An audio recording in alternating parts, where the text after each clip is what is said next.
Ever wondered where the Canary Islands got their name? You might think it's from those cute little yellow birds, but the real story is a bit more wild.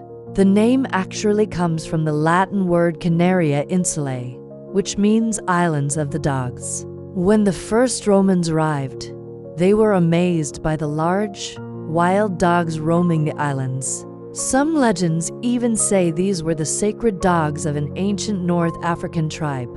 So, wild canaries are found there and were named after the islands.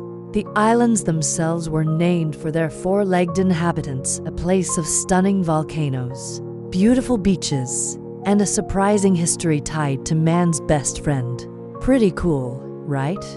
If you enjoyed this little slice of history, don't forget to like this video and subscribe for more amazing stories from around the world.